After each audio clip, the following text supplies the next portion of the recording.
On the 13th of May, 1940, the newly appointed Prime Minister addressed a packed House of Commons that had been hastily recalled with these words: "I would like to say to the House, as I said to those who have joined the government, I have nothing to offer but blood, toil, tears, and sweat. We have before us an ordeal of the most grievous kind.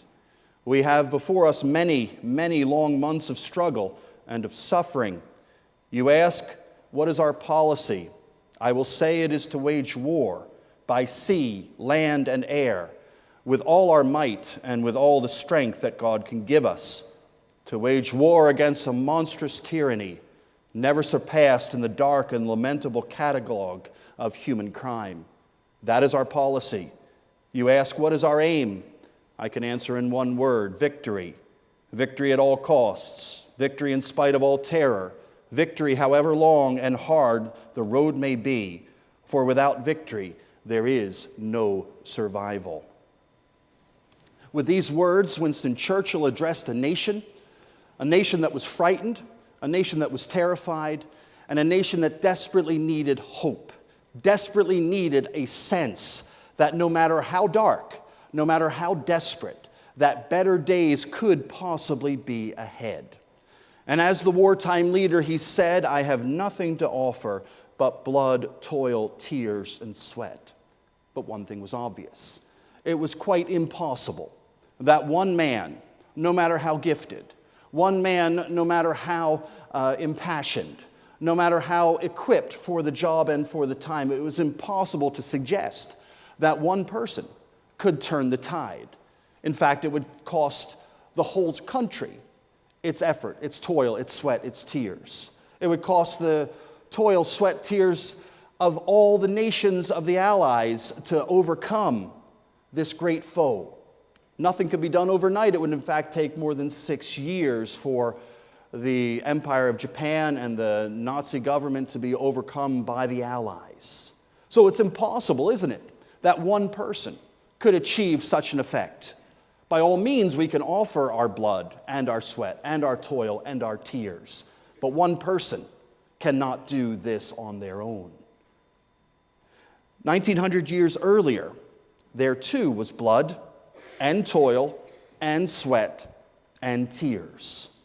But in this particular scene of which we read, it was in fact one man whose blood and whose toil and whose sweat and whose tears turned the tide against all the power of darkness, against all the power of death, against all the power of evil. So it was Jesus Christ in his passion that achieved for us now and throughout all past centuries this greatest of all gifts, this greatest of all victories. He had this single-minded goal, this single-minded aim, that he came to this world on a mission. And he came to do two things. He came to seek and he came to save. Why? Because he came to a world that was lost. A world that had lost its way, a world that had lost its direction, to people who didn't know and who didn't understand and who did not respond. And this morning, when I was asked to preach, I was given a topic, and the topic was the passion of Jesus. This is an interesting word because if we do use the word passion today, we tend to use it generically. We would describe any strong outburst of emotion, positive or negative. Maybe it could be the passion of two people who are in love. Maybe it could be the passion of a supporter for a particular team when they scored a goal, or even an outburst when the other team scored against them. But this word draws its heritage from Old Latin through Old French into Old English, and particularly described Jesus. It was at first a theological term before it became an emotional term. And it described those series of events primarily in those final days of the life of Jesus Christ. Because the key that the theologians, the thinkers of their day, they recognized, as the gospel authors recognized, that these events are absolutely critical in understanding the message of the Bible. 66 books, it's an encyclopedia But these events in the last week of Jesus are absolutely critical for understanding who he is, understanding what he has done, and connecting those events to us. And if you read in the 4 gospel accounts, you'll see that each gospel writer slows down. Now, Jesus lived for 33 years. Jesus' earthly ministry was for 3 years, but almost half, or a third to a half, of each of the gospel accounts deals with this 7-day period. Palm Sunday to Easter Sunday. Why? Because those events were absolutely foundational. And with you this morning, I'd like to highlight 3 events that we read and to see very clearly the passion of Jesus Christ, the suffering of Jesus, the deliberate agony on the part of Jesus, what he experienced, and to ask and hopefully answer the question, why? Why did he do it? Why did he allow it to happen? Why did he place himself in such a position? The first scene, Palm Sunday. Luke captures that for us in Luke chapter 19. Page 1054, you have the scene that is unequaled in the life of Jesus. As you read in the Gospels, very often Jesus had those who received the blessings, those who received the healings, he told them to be quiet. He often said that his hour had not come. But obviously now his hour had come, because the whole city was in uproar. The whole city was celebrating. There was this massive welcome on a scale that is unequaled in any other portion of the Gospels. The triumphal entry, Palm Sunday. But Luke captures something unique. Each of the 4 gospel writers is different. Each has a different angle. Each takes something of the events and shapes and presents them for us uniquely. And Luke captures this scene in verse 41. After the celebration, after the hosannas, after the praising, we read in verse 41, as he, Jesus, approached Jerusalem and saw the city, he wept over it. The tears of Jesus are well known. The shortest verse in the Bible, in John's Gospel, John chapter 11, Jesus wept.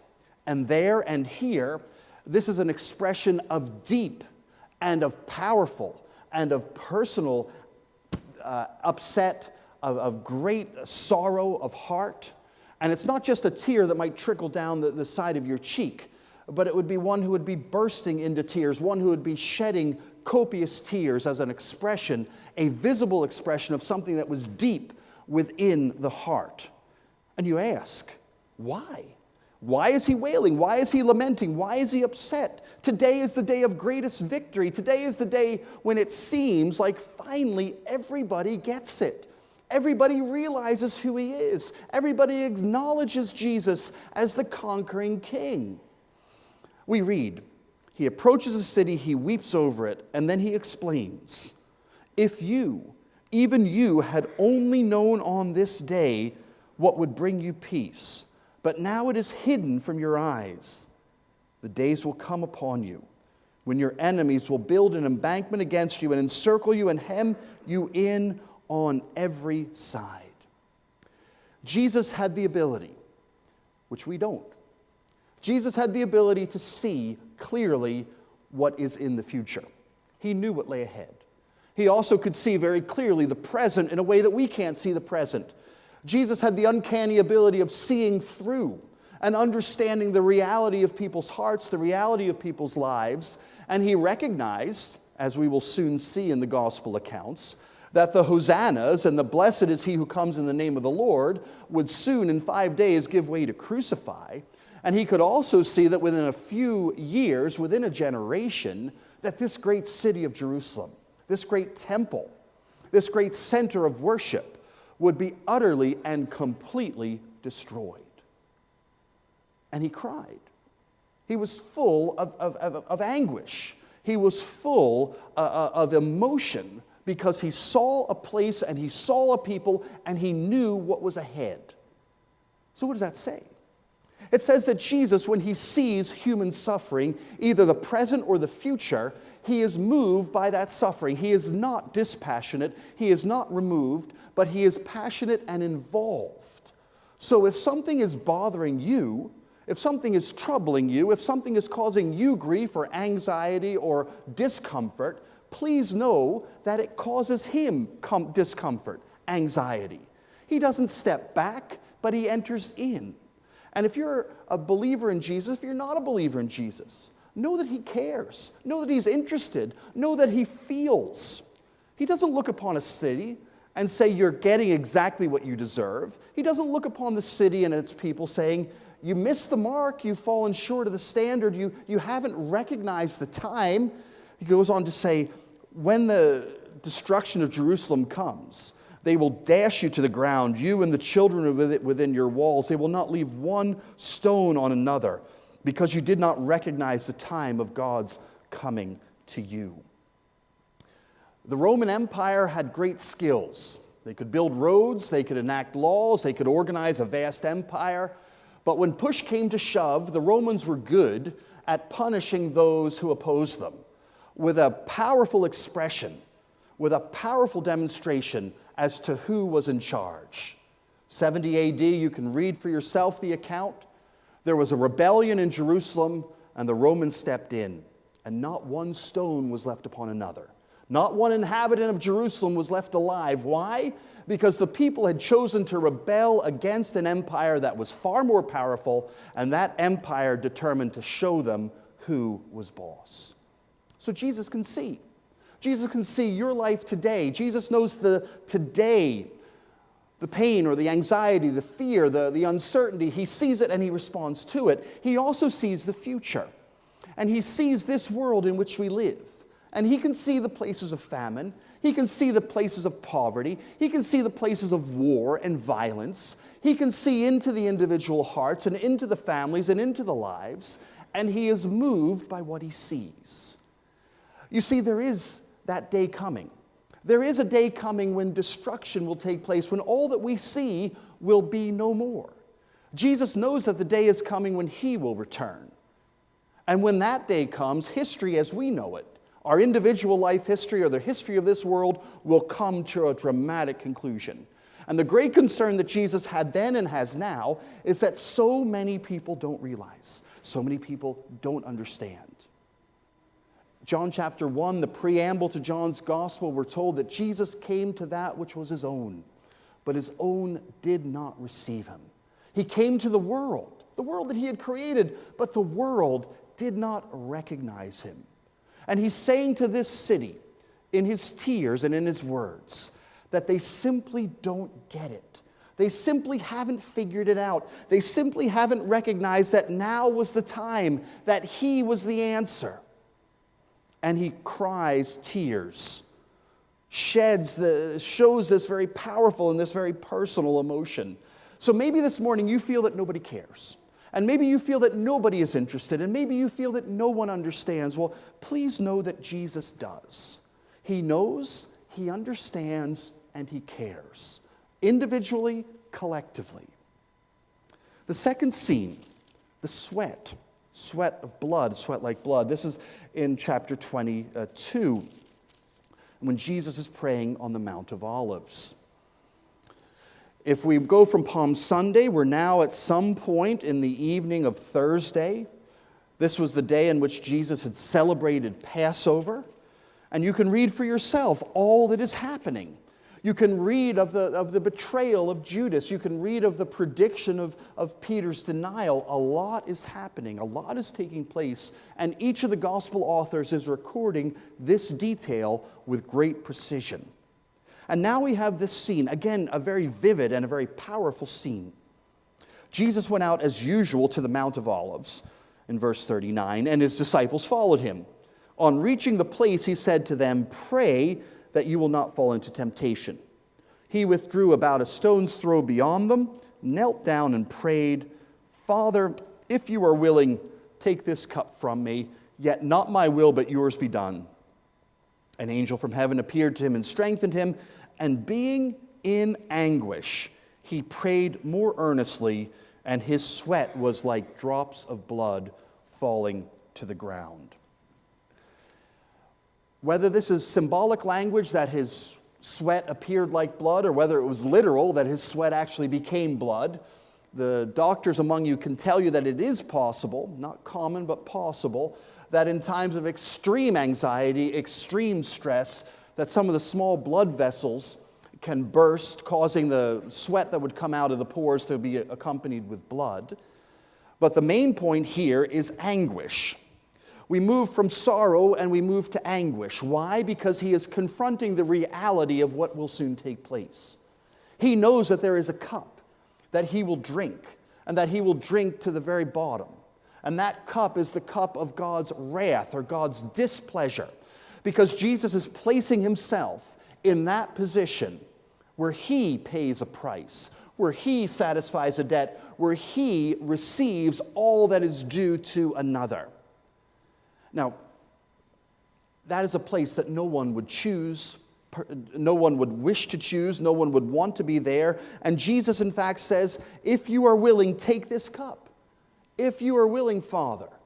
But he recognizes that it's the will of the Father that must be done. I remember many times growing up, and my father often said to me, he said, you don't know the value of money. Probably didn't then, probably still don't now. But I remember so many times my mistakes cost him. My only car that I had growing up was a Chevy Citation, and I remember not stopping at the appropriate time when the person in front of me did, so the front of the Citation and the back of the other car was damaged. Now, it was my dad that bailed me out because he had the money and I didn't.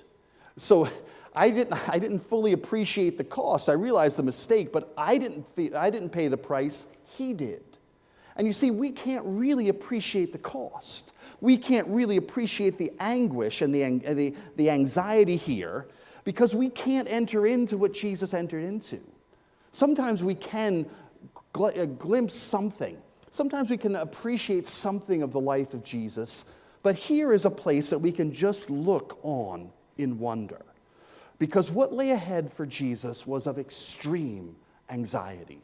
That place of crucifixion was not just a place of physical suffering, not just a place of emotional suffering, but it was a place of spiritual separation and a place of the incredible convergence of the anger of a righteous God towards a rebellious people, of the darkness, the physical darkness of the land and the spiritual darkness, the reality of death, the reality of evil, the reality of sin placed in one place at one time, and the burden fell fully upon him. The weight fell fully upon his shoulders, and the sweat dropped like blood. So the tears that he shed over Jerusalem, the blood that was sweat like blood here on the Mount of Olives the Thursday evening before crucifixion. And then we come to the main experience of the crucifixion itself in Luke chapter 23, and this is where the blood flowed.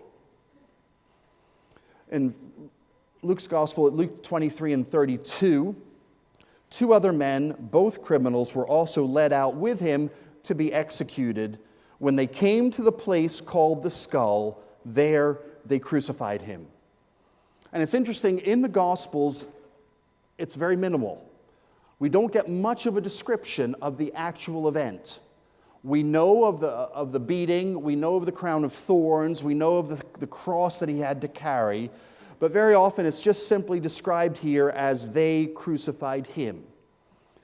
In fact, as I said earlier, it's to the Psalms that you would go, or to the prophets, to Isaiah, to get an insight into the internal feelings, into the internal workings, the emotions, the thoughts of Jesus. But simply here we're told they crucified him. Jesus was crucified. The Romans, again, had many great achievements, but one of their greatest achievements was punishing evildoers. And the cross, crucifixion, was a great way of demonstrating A, the power of Rome, and B, the penalty for rebellion. And that's why the criminals would have a sign over the cross so that you could identify not just who they were, but you could identify what they did. So the idea is, you do this, you get this. Pretty simple, pretty powerful, pretty direct statement from the Romans saying, we're in charge here. If you disobey, if you cross this line, this is the punishment and this is the penalty. This extreme punishment, this extreme pain, this extreme cost was simply described, they crucified him. Now the scene is hard for us to grasp, the blood, the anguish, the physical, the emotional, the spiritual, the mocking, the jeers from the passers-by, from the priests, from those who were near the cross, the soldiers who were looking on. We get glimpses of the scene, but it's really impossible for us to take in. But suffice it to say that there Jesus bled, and there Jesus died. That he not only cried over the city, that he not only sweated blood at the Mount of Olives, but he bled and he died on the cross. So this is the full measure of his devotion. This is the full measure of his commitment. So he doesn't just say it. He doesn't just promise it or pledge it. He says it and he delivers it. Actions accompanied with words, a powerful combination. Jesus, as the greatest ever preacher, practices what he preaches. He preaches a message of love and he demonstrates his love. He preaches a message of divine judgment, of divine satisfaction, of redemption. But he doesn't just preach redemption, he redeems. He doesn't just talk about a price to be paid, he pays it. He doesn't just talk about the consequence of sin, he takes the consequence of sin on himself personally. So these are the events, the sweat, the tears, the blood. There was one word else that Churchill used, and that was toil, another word for work. The whole life of Jesus was a life of work. His whole earthly experience was of fulfilling the will of his Father, of doing what he was told to do, doing what he was sent to do. And when we hear this work, we often think, right, that's where I come in. When I think of work, that's what I need to do. You tell me what Jesus has done, and then you tell me what I have to do. But we see in the gospel accounts that all the work is his.